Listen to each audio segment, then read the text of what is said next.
ഹരി ഓം.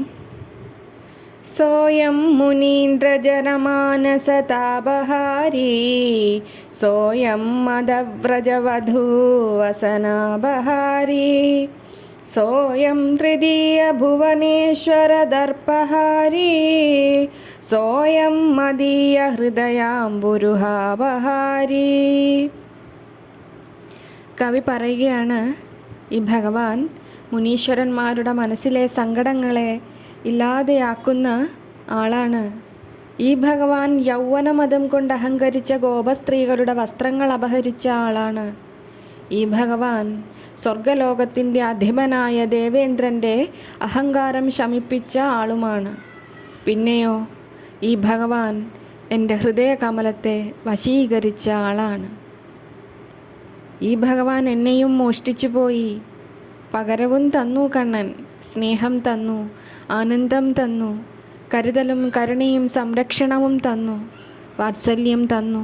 പിന്നെയോ തന്നിട്ടും തന്നിട്ടും മതിയാകാതെ സദാ കൂടെയുണ്ട്.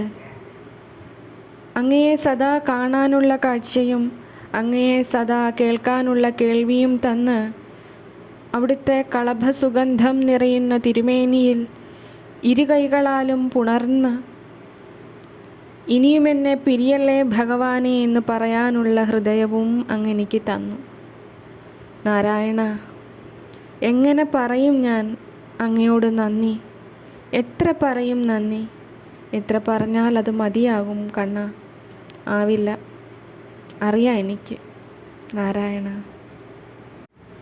സർവജ്ഞത്വേ ച മൗഢ്യേ ച സാർവഭൗമമിദം മമ നിർവിശന്നയനം തേജോ നിർവാണപദമശ്നുതേ. കവി പറയുകയാണ്, എല്ലാറ്റിൻ്റെയും അറിവിലും ഒന്നിൻ്റെയും അറിവില്ലായ്മയിലും അത്യുന്നത സ്ഥാനം വഹിക്കുന്ന ഈ പ്രകാശത്തെ പാനം ചെയ്തുകൊണ്ടിരിക്കുന്ന എൻ്റെ കണ്ണ് ബ്രഹ്മാനന്ദം അനുഭവിക്കുന്നു എന്ന്. ഭഗവാനെ, നാരായണ, അങ്ങയെ കാണുമ്പോൾ എനിക്കും ആനന്ദം തോന്നാറുണ്ട് എൻ്റെ ഗുരുവായൂരപ്പ. അത് എന്താണെന്ന് പറയാൻ എനിക്കറിയില്ല. ബ്രഹ്മാനന്ദമാണോ അതോ വെറുമൊരു സന്തോഷം മാത്രമാണോ ആവോ? ചിലപ്പോൾ അത് എന്നെ ഭ്രാന്തരെ പോലെ ചിരിപ്പിക്കാറുണ്ട്, ചിലപ്പോൾ കരയിക്കാറുണ്ട്, ചിലപ്പോൾ വലിയ മൗനത്തിൻ്റെ അനന്തമായ സുഖശൂന്യത്തിലേക്ക് തള്ളിവിടാറുമുണ്ട്. ഇതെന്താണ് കണ്ണ, അറിയുമോ ഉണ്ണിക്ക്? പുഷ്ണാനമേതത് പുനരുക്തശോഭമുഷ്ണേതരാംശോരുദയം മുഖേന്തോഃ തൃഷ്ണാംബുരാശിം ദ്വിഗുണീകരോതി കൃഷ്ണാഹ്വയം കിഞ്ചന ജീവിതം മേ.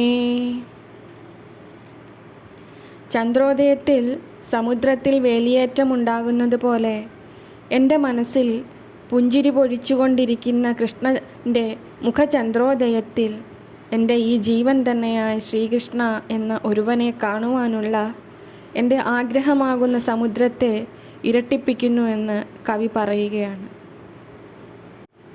അതായത് കവിയുടെ മനസ്സിൽ ശ്രീകൃഷ്ണ ഭഗവാന്റെ മുഖം തെളിയുന്തോറും കടലിൽ വേലിയേറ്റം, ചന്ദ്രോദയത്തിൽ വേലിയേറ്റം ഉണ്ടാകുന്നത് പോലെ കവിയുടെ മനസ്സിലും ഭഗവാനെ നേരിൽ കാണുവാനുള്ള ആഗ്രഹം ഇരട്ടിച്ചുകൊണ്ടേയിരിക്കുന്നു എന്നാണ് കവി ഇവിടെ പറയുന്നത്.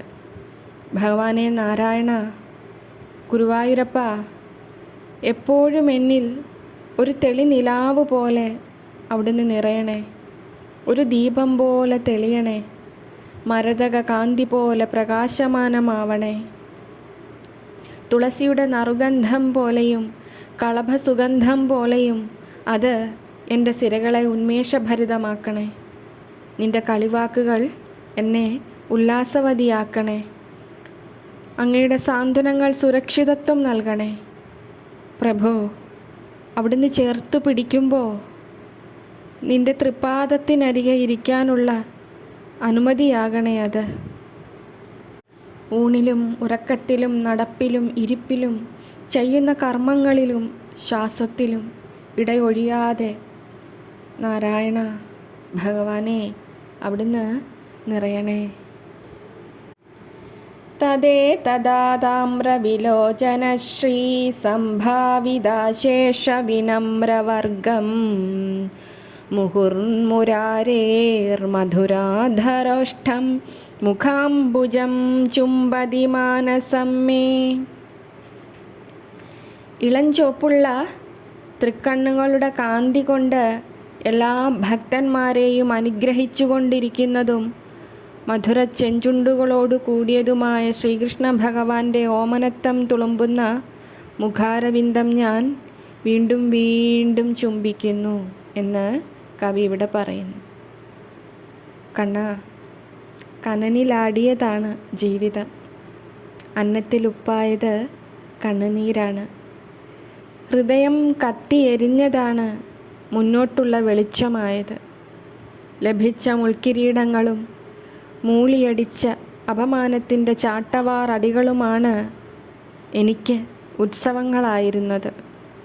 ഭഗവാനെ, വെറുമൊരു പുല്ലായതിനെ പൂവാകാനും വിരിയാനും സുഗന്ധമാകാനും നിന്റെ സ്മരണയിൽ വീണ് കിടക്കാനുമാക്കിയത് 4 അക്ഷരമാണ്: നാരായണ. കരൗ ശരദുദഞ്ചിതാംബുജവിലാസശിക്ഷാ ഗുരു പദോ വിബുധപാദപപ്രഥമപല്ലവോല്ലംഘിനൗ ദൃശൗ ദളിതദുർമദത്രിഭുവനോപമാനശ്രിയൗ വിലോകയ വിലോചനാമൃതമഹോ മഹച്ചൈശവം. കണ്ണൻ്റെ കൈയും കാലും കണ്ണുമൊക്കെ അതിമനോഹരങ്ങളാണ് എന്ന് കവി പറയുകയാണിവിടെ. കൈകൾ ശരത്കാലത്ത് വിടർന്നു നിൽക്കുന്ന ചെന്താമരപ്പൂക്കൾക്ക് വിലാസം പഠിപ്പിക്കുന്നവയാണ്. കാലുകൾ കൽപ്പവൃക്ഷത്തിൻ്റെ 1 തളിരുകളേക്കാൾ ഭംഗിയുള്ളവയാണ്. കണ്ണുകൾ 3 ലോകത്തുമുള്ള ഒരു വസ്തുവിനാലും ഉപമിക്കാനാവാത്തതാണ്. അവയുടെയൊക്കെ അഹങ്കാരം ശമിപ്പിക്കും വിധം കാന്തിയുറ്റതാണ്. കണ്ണുകളിൽ അമൃതധാര ചൊരിയുന്ന മഹത്തായ ഈ ബാല്യത്തെ കാണൂ എന്ന് കവി നമ്മളോട് പറയുന്നു. അദ്ഭുതമാണത്. കണ്ണാ, നാരായണ. ഭഗവാനെ, പറയാൻ വാക്കുകൾ അസ്തമിക്കുന്നത് അങ്ങയിലാണ്.